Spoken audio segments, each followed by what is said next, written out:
When it comes to achieving professional quality vocals at home, I used to think I needed to break the bank on expensive gear and plugins, and I spent a bunch in my earlier days. But the truth is, it wasn't just about the gear. It was about understanding how to use the right tools to get the sound that I wanted. Are you doing the same thing? Looking at the latest advertisement that says, it'll have your vocal sounding like a pro, and you pull out the MasterCard. I've been there, man. I'm with you. Hello, welcome. My name is Henry Clarke. This is Senior Musicians Unite, where I try to provide tips, tricks, and industry info to help us seniors like myself and you guys keep it moving. And today, I'm talking about vocal effects in a chain.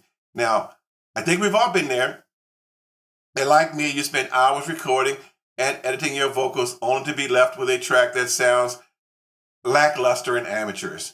And like me, we've also probably fallen victim to the myth that the only way to get professional sounding vocals is to dish out thousands of dollars on high-end equipment. $10,000 microphones, Newman U87, a vocal booth. But the reality is the pros are using the same effects that we have access to. They're just using them in a way that elevates their sound. And one of the biggest challenges that we independents face as home recorders is getting our vocals to sound polished and radio ready. Again, we don't have a vocal booth. Our vocal booth is our bedroom or the study or the basement, We don't have that $10,000 microphone. So we spend hours tweaking EQ settings and compression ratios. But what I learned from researching the pros is that if I'm not using the right effects in the right order, in the right way, I'm never going to get the sound I want. Can you relate to that? Do your vocals sound boxy or muddy or just plain terrible? Today, I'm going to share some simple principles that I learned that have made a huge difference in my vocal mixes.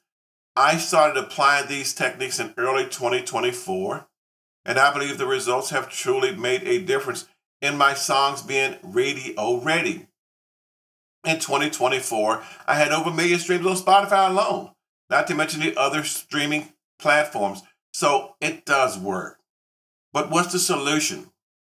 I'm going to show you all 4 effects that will make a huge difference in your vocal mixing. And it's not about spending money on gear. It's about understanding how to use these 4 effects. And I'm also going to demonstrate in this video my personal vocal chain using the 4 effects. And at the end of this video, I will show you a couple of effects that you can get for free. That's right, for free. So, what's the first effect in my vocal chain? My first effect is a noise gate. And a noise gate is an audio processor that works to eliminate sounds below a given threshold in a recording. And gates are similar to compressors that they both reduce the volume of audio. Compressors work on audio signals that pass over a given threshold, whereas noise gates reduce signals that are under a given threshold. That's why sometimes a noise gate can be used to eliminate breathing in a vocal. I gotta tell you, for me, that's really, really important because I have always breathed hard, since even as a child, my mother said I breathed hard. My wife says I breathe hard, right? So I get a lot of breaths in my speaking voice. Matter of fact, I had to put a noise gate on this narrative just to try to get rid of some of those breaths. It doesn't always work because sometimes if you put too much gate on, you'll actually chop the words off. But I guarantee you, it does work. And when you set the volume of the threshold of a noise gate, the gate will open if an audio signal passes the threshold. The audio to come through the gate and the gate will close whenever the audio ducks below the threshold, minimizing the amount of signal that is allowed to come through. So that's the first plugin I use before anything else. And here's a chart I'm showing you that you can use in the future when tuning a noise gate for vocals. Now, my second plugin in my chain is compression. So what does a compressor do? A compressor lowers the loudest parts of an incoming signal, thereby lowering the difference between the quietest and the loudest signals. Let's take a sung vocal, for example. Imagine a song where a singer sings very quiet in some sections and then blast out in others, right? That's common, boy, is that common. I mean, some of the vocalists that I work with have actually moved forward closer to the mic when they got louder. I could never figure that one out. Then, when I played the track with other instruments, the quiet signals get lost in the mix. And unfortunately, I can't just turn up the overall volume because then the loud parts are way too loud, and keeping my finger on the fader, well, that's just impractical.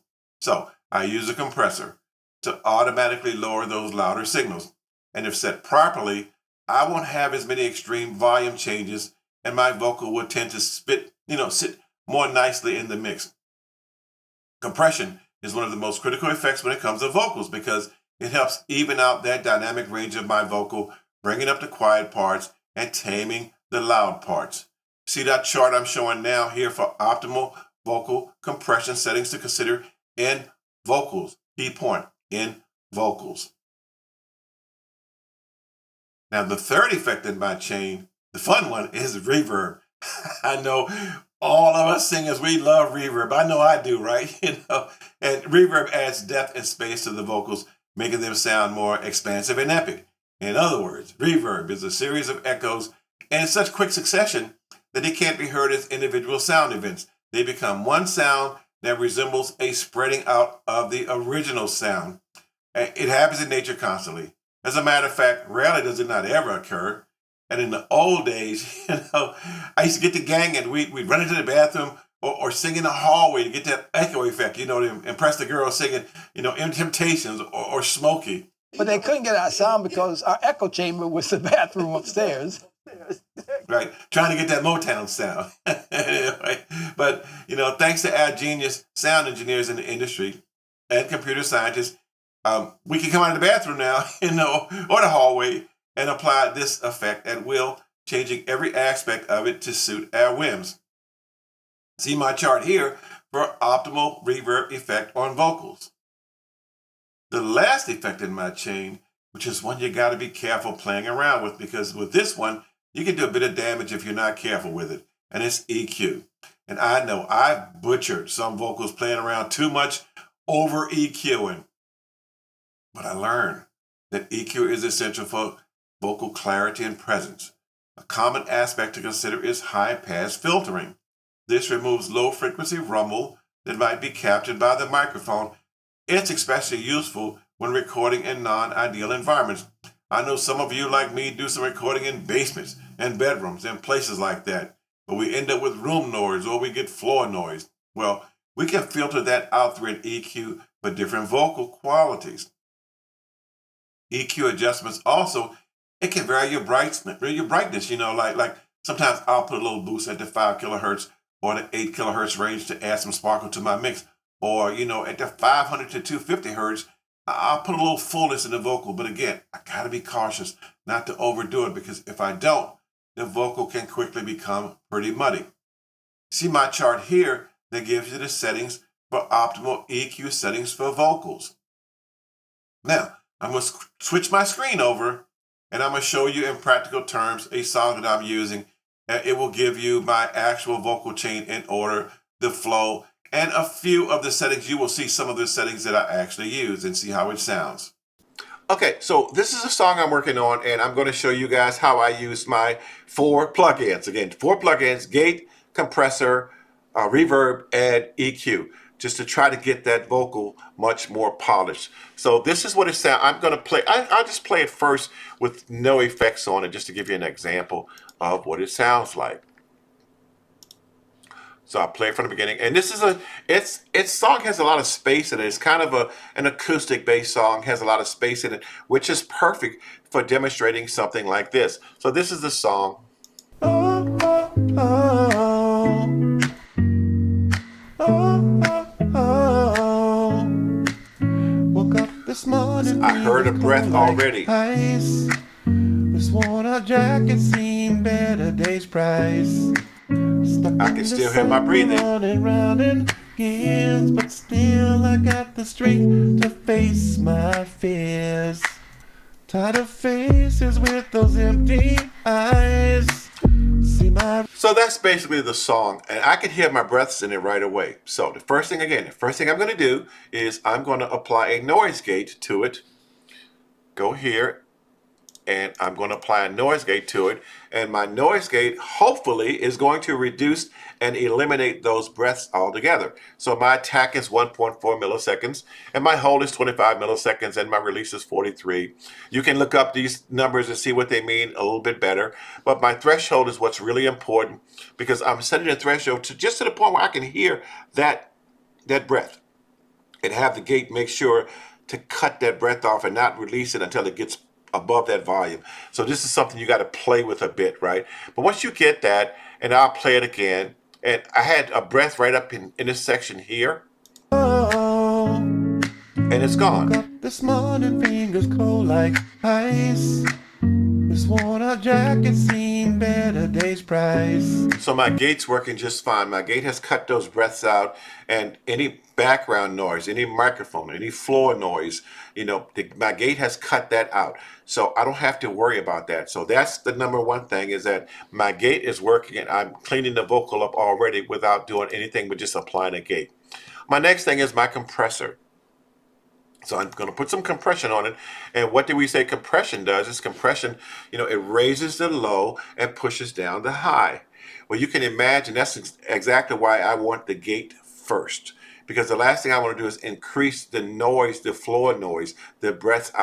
Because those are cut out now, those are not going to increase because the compressor is not going to hear those.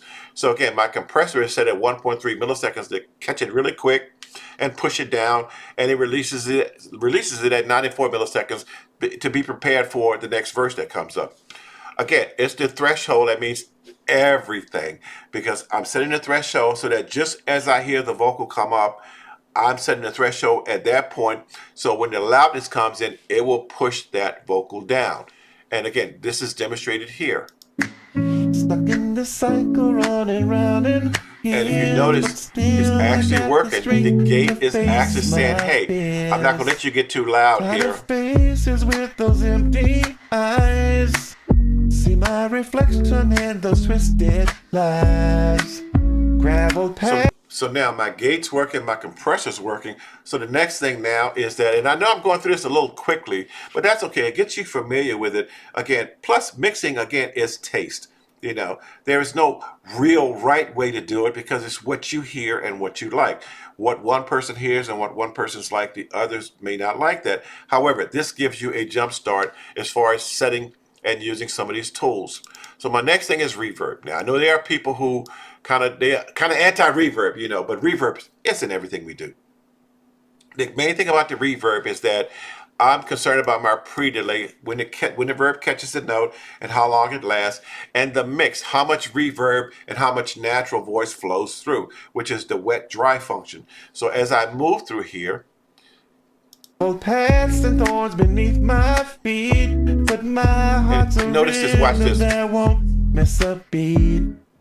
Oh, I didn't turn it on. There's so much more to give, I ain't done yet. See, that's way too much. Game, but no need to fret. Ain't no perfect picture I'm painting here. Just notice now. So now I got the reverb set much better. My mix is better, and I'll just play it for you in isolation so you can hear the actual verb in isolation. Let me just move it over here, and let me see. I'm gonna do it like I'm just gonna mute the music. Don't miss a beat. There's so much more to give, I ain't done yet. Life's a crooked game, but no need to fret. And I'm bringing it down a little bit, but a lot of times also music absorbs a lot of that sound. The same as if you were playing live, the room would absorb a lot of that sound. But it's still nice to have it. I don't like a totally dry vocal, and most vocalists don't like a totally dry vocal. Ain't no perfect picture I'm painting here, just a tale of hope cutting through the fear. So now, the last thing is my EQ. With my EQ, I want to get rid of some lower frequencies that may be annoying. EQing is always good to start, just with the vocal, but then also you got to apply the EQ also in the overall mix because you could be taking out too much. But as far as EQ goes, most floor noise and most of the boominess and the muddiness of a vocal happens between the frequencies of 125 and 500. And I heard it in this particular song also. So I went into my EQ and I took down the 250 frequencies, the 500 frequencies, a little bit of the 125, and that made a difference also in the overall sound. And I'm going to go back to a section that doesn't have any background vocals in it and play that. Tired of faces with those empty eyes. There's no boominess. My reflection and those twisted lies. Gravel paths and thorns beneath my feet, but my heart's a rhythm that won't. And notice I got louder, but I didn't get louder because the compressor pushed me down and kept me in the pocket, And also the frequency, it's bright. It could be too bright before it's all over, but for right now, I like it nice and bright. So that's basically what we have here is I'm using 4 plugins. I'm using a gate, a compressor, a reverb, and an EQ. In that order is what I'm doing to put the song together. And again, the hook of the song anyway goes like this. There's so much more to give, I ain't done yet. See, song has a lot of space in it. Game, but no need to fret. Ain't no perfect picture I'm painting here, just a tale of hope cutting through the fear. Oh, oh, oh. Oh, oh, oh. So that's it. That's my demonstration of the 4 plugins. Now, I'm going to go over to my other screen, my normal screen here, and I'm going to show you guys how, if you don't have these already, how you can get these for free. So hold on one second while I change screens. So I hope you check that part out. I hope you can appreciate that. And I want you to remember one thing. Mixing is always about taste. How does this sound to you? There's one thing about it that I can show you is plugins. Matter of fact, everybody can show you plugins and settings and all kind of stuff. But how does it sound to you? Are you getting what you're really looking for? So yes, there are what I would call optimal settings, but nothing is concrete because again, it's all about how it sounds to you. But again, gates, compressors, reverb, EQs, where can you get these plugins for free? Here are a few places that I looked up that you can get these for free. And again, it's worth considering because they are free. The first plugin that's free that I'm thinking about for you guys is the gate. It's called the gate, just plain gate. And it's a super simple yet powerful noise gate plugin. It's perfect for noise removal and dynamics control. And I didn't talk about this, but you can also sidechain through this thing for flexible control of the gate, which enables creative effects like ducking one signal under another. So look no further if you're looking for something that's easy to use. And I like this one because it doesn't have a ton of knobs. It's just got just enough knobs on it for you to become familiar with it. And if you get good at that, of course, you may look at other gates in the future. But I think this one is definitely a good one to start with. So again, that's the gate. The second one is compression. And for this one, I happen to pick one that I think is probably one of the better free ones, and it's called a TDR Kotelnikov. And it's a wideband dynamics processor combining high quality dynamic range control with deep musical flexibility. And I think that this would be an actual good one also to work because it has unique features such as proven control scheme, individual release control for peak and RMS content, which is really good. And it has an intuitive user interface and powerful state-of-the-art high precision algorithms. So I thought that would be a pretty good one also to look at. And by the way, the links to all these plugins are in the description of this tutorial. So all you got to do is look at the description section and you can find those particular links to each of these products. Now, their reverb. Again, I didn't want to go crazy with reverb settings, and I found one that's called D-Reverb or Dreverb, if you want to call it that. It's a freeware reverb that works in VS2 VS3, and AU plugin formats for DAWs, and it runs on Windows and Mac OS. And DR Reverb is an algorithmic reverb plugin.